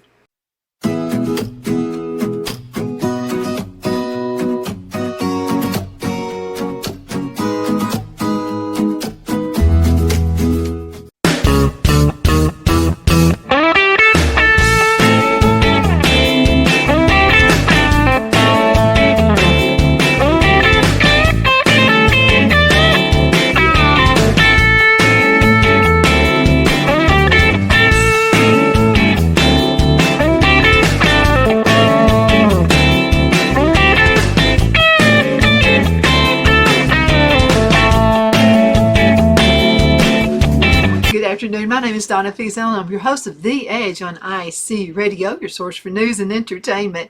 You can also find us on television, Channel 182 on Charter Communications, and you can also find us syndicated on Abundance Television, which is found on Roku, Apple TV, and Amazon Fire. We're talking about customer service. We want to go ahead and have a part 2. I may even do a part 3 and a part 4. May do a syndication on nothing but customer service. We seem to be lacking in that these days. Now, the first part of the show, you saw me talking about problem-solving skills. We talked about that. If you have employees you're going to be hiring, make sure they know how to solve problems. Patience is part of keeping that customer. Attentiveness is also, you got to be attentive to these customers. They know when you don't care. They do know. Let's talk about emotional intelligence. This is really huge. So, a great customer service representatives know how to relate to anybody. Okay, they're especially good with frustrated people. So this is what I used to do when I was in the cell phone business. Now this is back in the olden days. So what would happen is I was an outside customer service rep. I call myself a customer service rep even though it was actually sales, because I wanted to take care of customers more than anything else. And that brought new sales in because I took care of them. So what would happen is somebody inside the office, they always called me. I was the go-to person because I knew how to handle them. The more mad they were, the more I liked it, because I could always turn them around. You know why? I'd listen to them. All they wanted, just like a baby crying, all they wanted you to do was listen to them. So anyway, somebody would call from the office and say, can you get here and take care of this customer? I know they're not your customer, but they're going nuts. So then I would say, okay, fine. And then other people would say, why do you take care of other people's customers? That doesn't make any sense at all. They're getting the commission on it and you're taking care of them. I would say, you know what? I'm taking care of it. And guess where they're going to send the referrals? They're going to send them to me. So I think I'm doing the smart thing. But anyway, I'd get there and I would say, is there something wrong? And I'd smile a lot. And they're trying to intimidate you because they're thinking, I'm going to get her all riled up because I'm just all mad about this bill. Or it could be something that was like nothing really to you, but it was big to them. And remember, the customer, I don't care if it's about a paper clip, it's a big deal to you as well. So anyway, I would say, oh, come on, I can take care of that. And then so we'd go inside this little room, and I'd shut the door behind me, and there was glass. People would walk by. And the people I worked with were always bad at coming by to see what I was doing, to make sure they weren't killing me or something. And that was always a piece of, just easy to do. So I just sat there and listened. You'd be amazed at what listening to a customer does to them. First of all, you actually care. You care. You give a rip about what's going on with this problem that they're having with your product. So I'm just sitting there and I'm listening to them. And I did this every single time. It always worked. It's no big skill. You're just listening. So anyway, I would just be sitting there across the table from them and I'd go, I get it. I'd be upset too if this were happening to me. But you know what? We're going to take care of this together. So I'd call customer service. And by the way, when they're on hold with customer service, even if it's 1 minute, to them it seems like 10 minutes. Then if they've been on hold for 1 minute, somebody finally answers the phone and they hang up on them, that's even double the frustration. So this is what I would do. I'd be talking to them. First of all, I'd go ahead and start the customer service call. I wanted to talk to them. I did not want my customers talking to customer service.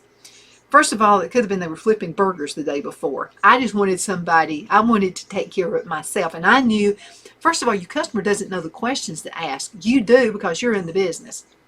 So I'd be sitting there on hold, talking to the customer. And I'd say, now, I want you to understand, now, on this billing, did anybody explain to you if you talk for a minute and a second, that's 2 minutes that you're billed for? Well, they'd say, no, I wasn't told that, blah, blah, blah, blah. Even though they probably were, they just didn't remember that part. But that was a key thing for me to talk with my customers. So I'd be sitting there, I finally get customer service. And I say, hey, this is Donna Fiesel. I'm your sales rep. How are you doing today? Now, sometimes the way the customer would talk to the customer service would be a turn-off. So I was kind of leading an example, also talking to customer service. They've been listening to complaints all day long, and you're the 50th person they've talked to who has an issue. Okay, they're tired. Okay, and they probably don't mean to, but they sound like they're mad at the world. So I'm talking to them and I'm saying, well, I wanted to call for my customer. I've got my customer sitting here with me right now. They're having an issue with their billing. Well, then I'd go on and we'd get it. So, and that's back in the day, I would say, now I want to keep this customer. Can you give them some extra minutes? They used to do that. All you had to do was ask. And they would say, well, sure, we'll give them 100 extra minutes. So guess what? I got to be the hero. I was not only taking care of their bill, I was helping them to understand. Talking for a minute and a second was 2 minutes that you were being billed for. I got them a bonus 100 minutes. Wow. All because I asked. So guess what? Again, most people don't want to take care of somebody else's customer. I wanted them. The more mad they were, if they were jumping up and down and they were just screaming and all this kind of stuff, I wanted that customer because I could always turn them around because all I had to do was take care of the problem. And guess what? They just send me so many customers. They say, I want your card. I want your number. And I'd give it to them. I'd go, awesome. If you don't mind, send me some folks, and they would do that every single time, all because I listened and I got myself inside their head and I got to understand what their issue was. Then I was able to take care of it.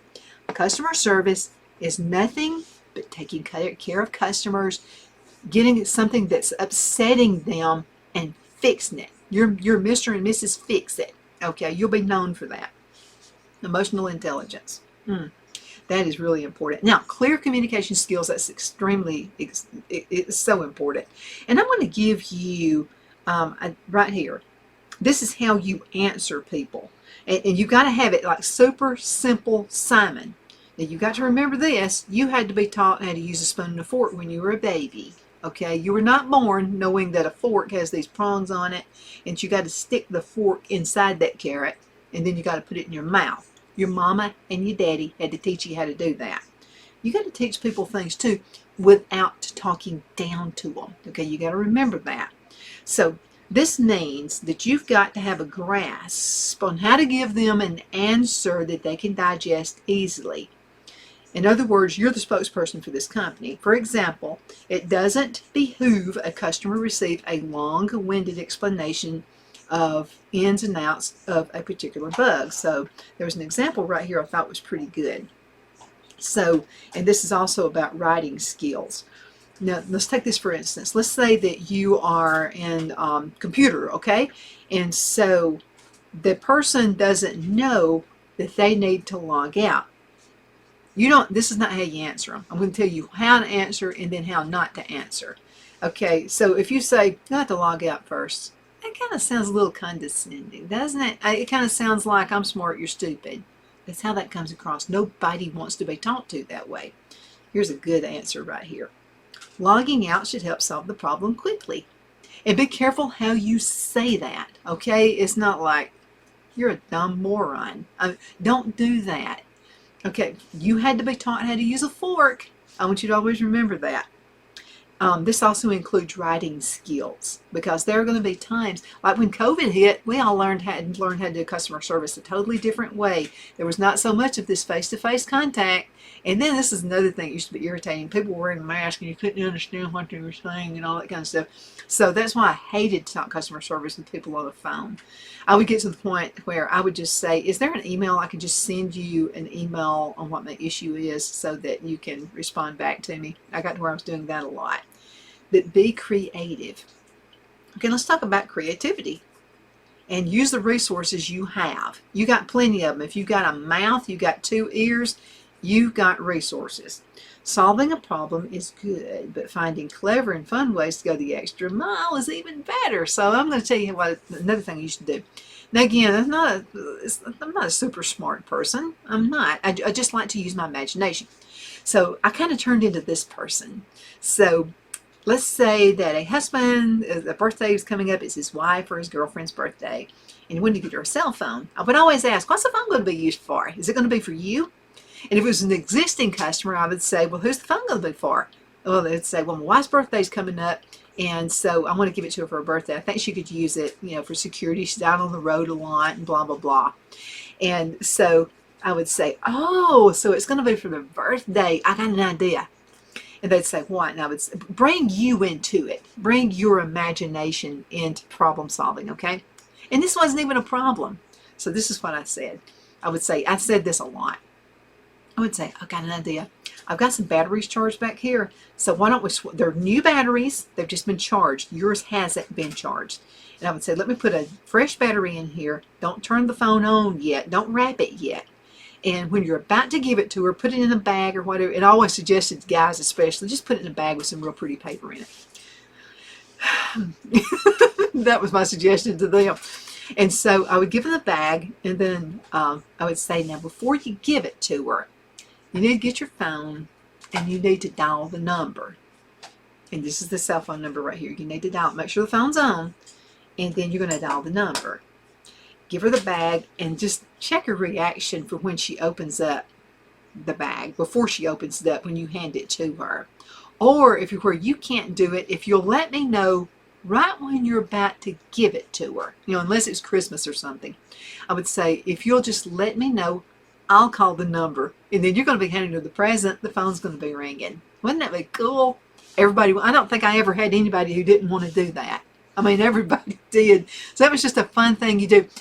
Whatever your product is, there's a fun, creative way you can make it work. Let's go to persuasion skills. This is number 8.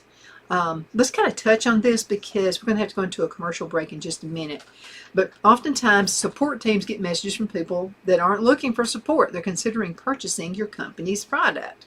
In these situations, it helps to have a team of people with some mastery of persuasion so they can convince interested prospects that your product is right for them, if it truly is. Now, I have told people, I don't think you need a cell phone. This is back in the olden days. Again, your coverage probably wasn't good. I was in Calhoun County. This is where I grew up, actually.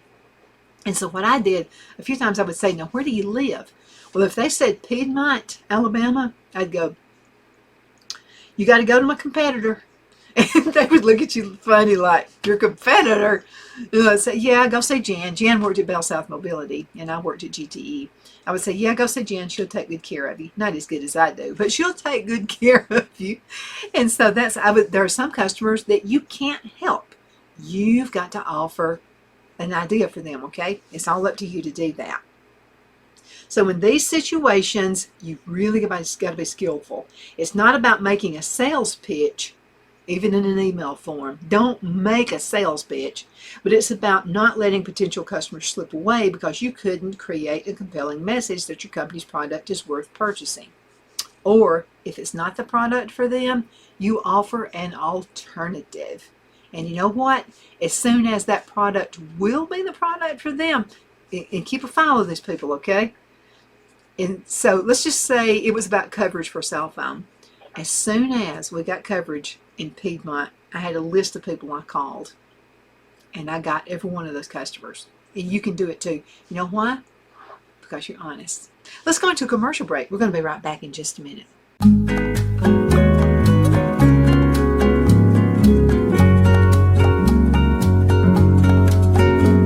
At Lamone's Mexican Restaurant, located in Henniger, Alabama, and voted Best Mexican Restaurant of DeKalb County, Alabama 2020, we're here to serve you with authentic Mexican cuisine. Order easily online by going to lamonsmex.com or call 256-657-3999 to place your order. We're open Sunday through Thursday, 11 a.m. to 9 p.m. and Friday and Saturday, 11 a.m. to 10 p.m. Whether you're celebrating a cozy date night for two or a celebration for a crowd, at Lamone's you'll love our atmosphere and friendly servers. Thank you for dining with Lamone's Mexican Restaurant.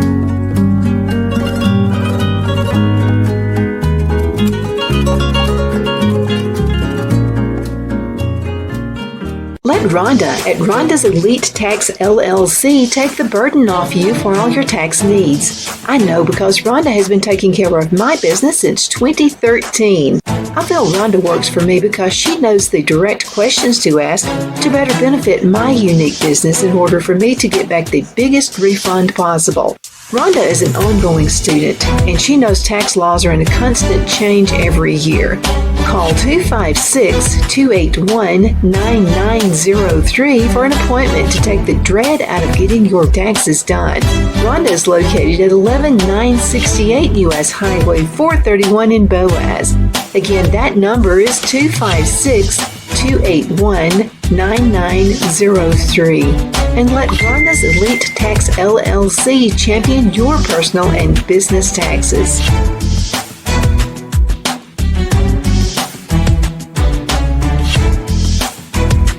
Jeff McCurdy of the McCurdy Law Firm has been a public service of this area for over 10 years. McCurdy, a member of the Henniger City Council, serves as prosecutor for the town of Sylvania and was named public defender for the city of Rainsville. The McCurdy Law Firm is located at 17326 Alabama Highway 75 in Henniger to better represent his Jackson and DeKalb County clients. If you need to be represented by a true public servant with proven success, call Jeff at 256-996-8701 or send a private email to mccurdylawfirm@gmail.com. No representation is made that the legal services performed is greater than the legal services performed by other lawyers.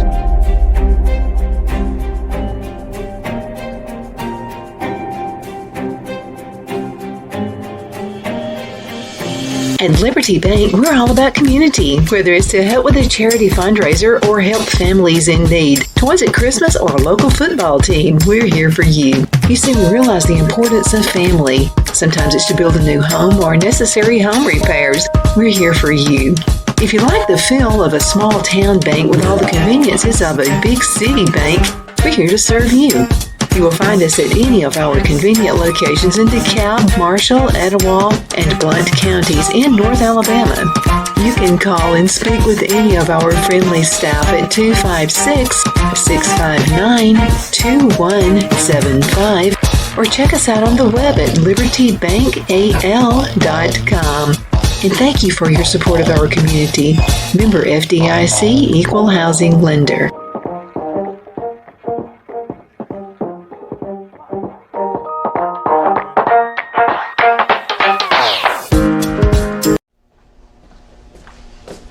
Are you ready?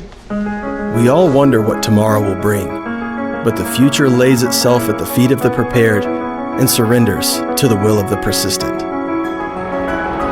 It's not easy, but today shapes you so you can shape tomorrow.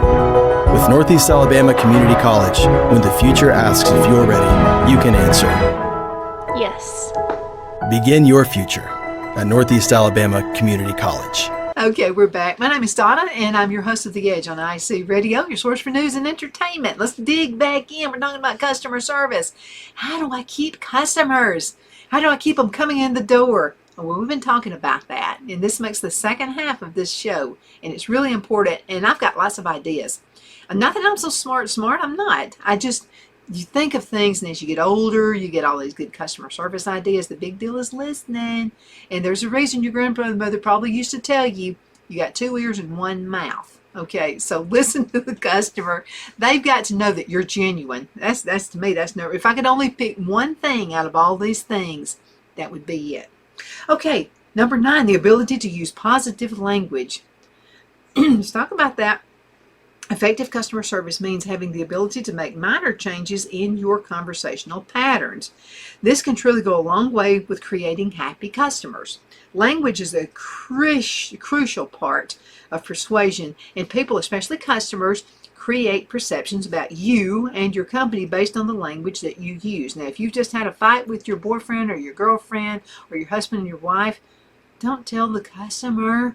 I have had people do that. I have walked into places of businesses before, and they were on the phone with somebody, and they hung up, they just slammed up the phone, and they start telling you about having a fight with their special significant other.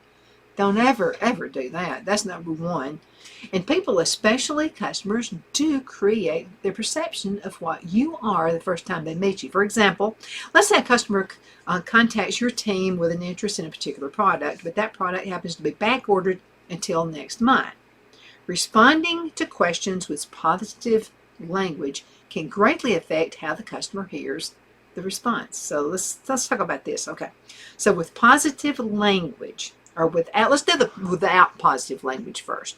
Okay. So the product they want has been back ordered, and we've heard that a lot, especially since COVID. So here is the without positive language.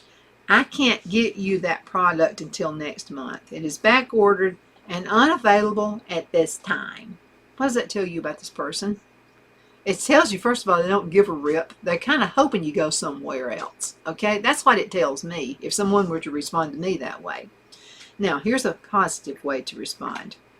That product will be available next month. I can place the order for you right now and make sure it's sent to you as soon as it reaches our warehouse. And I will keep in contact with you. And I'm adding this. What's the best number for me to respond to you? Or would you rather I call you? Would you rather I text you? I know you're busy. Either way is good with me. You just tell me the proper way. How much nicer is that?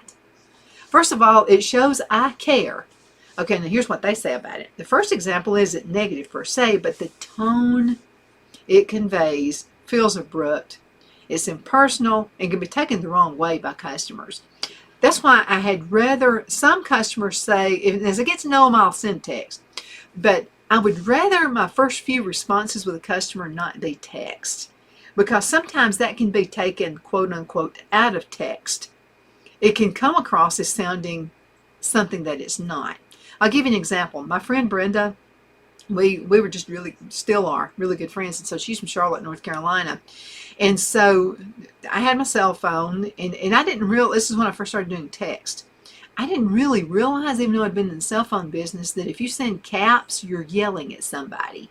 So Brenda gets back with me. She calls me, and she sounded upset. And I'm like, oh my God, what happened? And she said, what's wrong? And I said, I don't know what you're talking about. She said, are you mad at me about something? And I said, no. What are you talking about? I just sent you a text. She said, but you were yelling.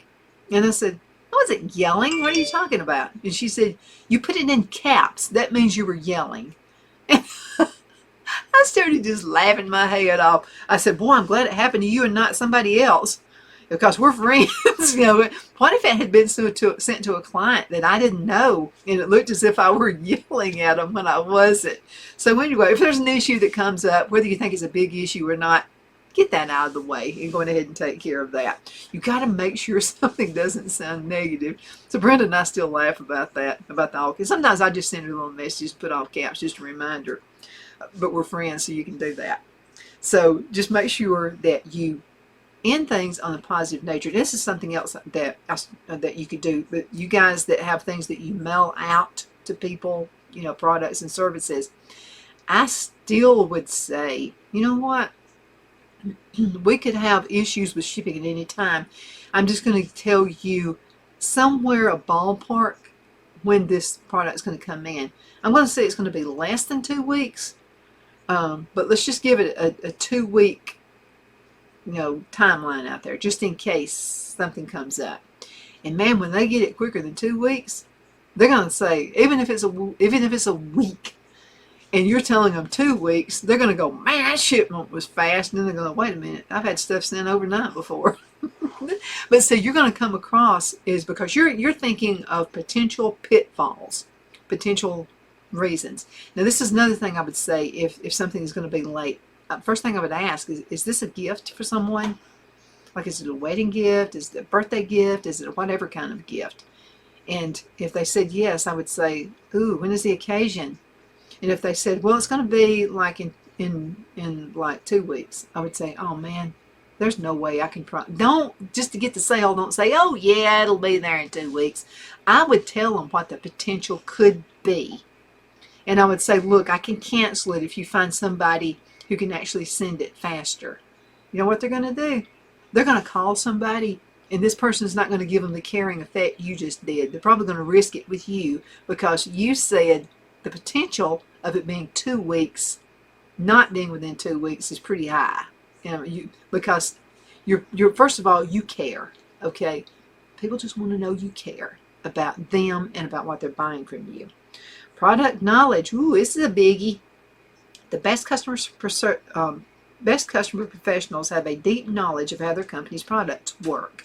You need to know the ins and outs. Look at you. You got all this stuff I used to do now. You got YouTube videos and stuff like that you can look at if you're new with the company. So after all, without knowing your product from front to back, they won't know how to help when customers run into problems.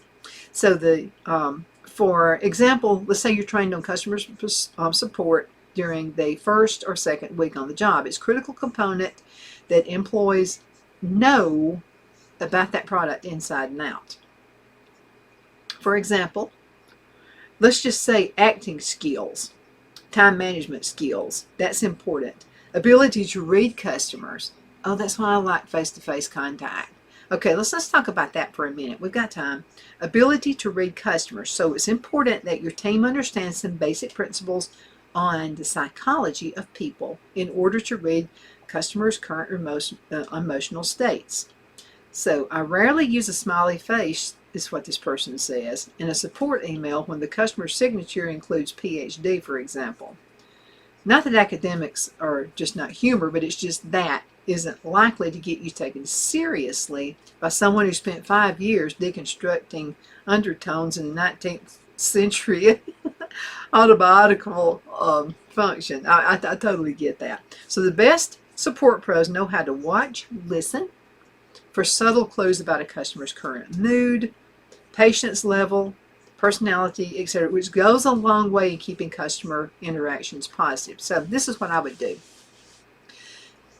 Because people want you to spend some time with them. You're building a relationship. However, if they don't have the time to spend with you, you need to know that, okay? So this is what I would always do. I would say, okay, I'm here to help you with such and such with your cell phone, whatever. And I would say, now how much time do we have?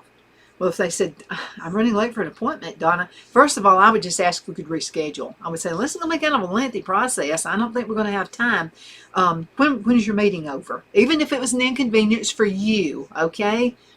You reschedule if you can. But then if I say, it's okay if I'm a little bit late, then you still got to be in a hurry. You don't have time for chit-chat. You're not going to tell them about your dog or your cat. You're not going to do any of that stuff. You're going to get right into the issue and you're going to settle it. Now, if it's somebody says, I got as much time as you need, and then you see like a picture of the dog on the wall, you go, oh, is that your dog now? And they say, yeah. And I say, what's your dog's name? Because I love animals. And if they love animals, now you sincerely got to love animals for this to work, okay? You can't be somebody that's just not into animals. You got to find some common ground right there. Or they got pictures and you say, so who are those kids? They never say, are those your grandkids? Never do that. It's going to make a woman mad, and some men. So you just say, who are the kids? And then they'll say, oh, those are my grandkids. You go, oh, wow. So and it's always funny to say. Now they got to be a lively person. Not everybody gets the joke. So if they're very lively, you can say something like, you know what my parents used to say? They would say, if they'd known the grandkids were going to be this much fun, they would have had them first. So you want to get them on a bright note. You want to get them laughing. But now don't turn it into like a comedian thing, okay? You're not on stage here. You're taking good care of the customer, but you want to get them in somewhat of a friendly mood if they're having a problem with your product. And you just done it. Okay, again, you're not being hired out to be a comedian. You're going to say something that's going to put everybody on a light note. Then immediately you dig into their problem, okay? And you take good care of it. Even if they said, I've got all day, things can happen. Somebody can call in. There can be a problem with the production line at any second. That could happen. You've taken care of them and you've done it in a timely manner. Thank you so much for watching The Edge. My name is Donna and I'm your host. Thank you for watching Monday through Friday from 1 to 3 p.m. Central as we get to ride home with you. Now, if you can't watch me during those times, you know what? There is also some time that you can watch us on social media, Facebook and all those places, YouTube, all of that. You can watch anytime you want to. Again, we appreciate you watching. You take care. I'll see you a little bit later.